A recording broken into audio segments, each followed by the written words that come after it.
کیا پاکستانی سیاست ایک شیطانی گول دائرے میں گھوم رہی ہے؟ دائرے کا سفر کب ختم ہوگا؟ اس کا آخری موڑ کیا ہے؟ ہنگامہ خیز کالم۔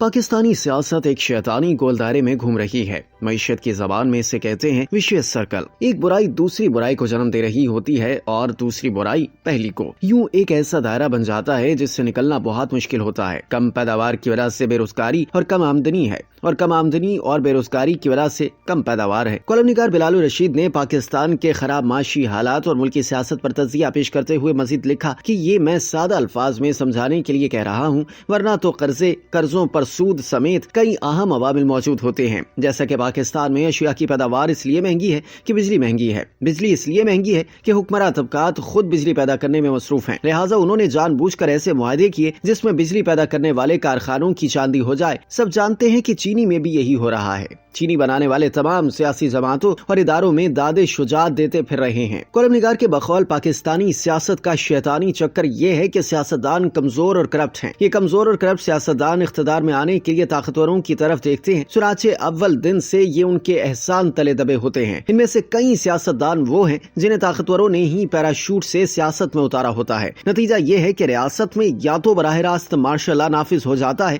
یا پھر طاقتور پسے پردہ رہتے ہوئے معاملات چلاتے ہیں۔ بلال الرشید نے لکھا کہ حیرت کی بات یہ ہے کہ طاقت کی یہ کھینچا تانی دنیا میں کب کی ختم ہو چکی کہ طاقتور لوگ پسے آئینہ یا سرے آئینہ رہ کر معاملات خود چلائیں۔ جمہوریت اسی لیے ایجاد کی گئی تھی۔ ایک سادہ سی مثال یہ ہے کہ ہزاروں برس پہلے پہیا ایجاد ہوا، پھر آہستہ آہستہ ہر جگہ رائج ہوا۔ اس کے بعد اگر ایک ایسی قوم دنیا کے سامنے آئے جو ہنوز اپنے کندھے پر بوجھ اٹھا کر لے جاتی ہو، ساری قوم دن رات اسی کام میں مصروف رہتی ہو، تو باقی اقوام اسے کس نظر سے دیکھیں گی؟ ظاہر ہے کہ ایسے ہی جیسے کسی پاگل کو دیکھا جاتا ہے۔ اس کے بعد انجن ایجاد ہوا۔ جو قبائل آج بھی انجن سے بے بہرا ہیں، آج ہم انہیں کس نظر سے دیکھتے ہیں؟ الیکٹرانک ووٹنگ ایجاد ہو چکی ہے۔ انتخابی نظام کی گڑبڑ پر دنیا بھر میں قابو پایا جا چکا ہے۔ دنیا بھر میں دستور یہ ہے کہ الیکشن کمیشن، سپریم کورٹ یا کوئی بھی ادارہ جب ایک بار اپنی آئینی طاقت سے روشناس ہو جائے تو اس عمل کو واپس نہیں الٹایا جا سکتا۔ پاکستان کی عدالتوں نے جسٹس افتخار محمد چودھری والی تحریک میں اپنی طاقت دریافت کی، پھر مگر یہ طاقت ان سے واپس چھین لی گئی اور قانون دان ٹک ٹک دیدم دم نہ کشیدم کی تصویر بنے رہے۔ کالم نگار کے مطابق پاکستان جس وشیس سرکل سے گزر رہا ہے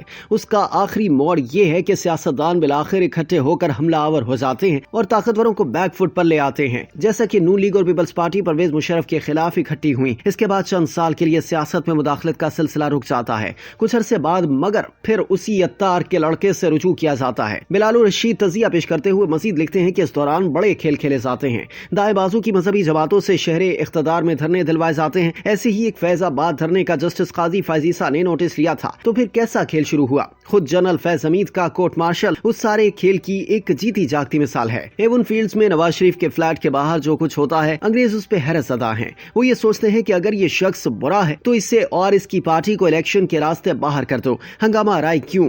اس پر کالم نگار نے ایک شعر کا سہارا لیتے ہوئے انگریزوں کے لیے لکھا کہ کیا بتائیں انہیں، درون خانہ ہنگامے ہیں کیا کیا، چراغ راہ گزر کو کیا خبر ہے۔ بلال الرشید نے کالم کا اختتام ان الفاظ سے کیا کہ دائرے کا یہ سفر کب تک جاری رہے گا؟ اللہ ہم پہ رحم کرے۔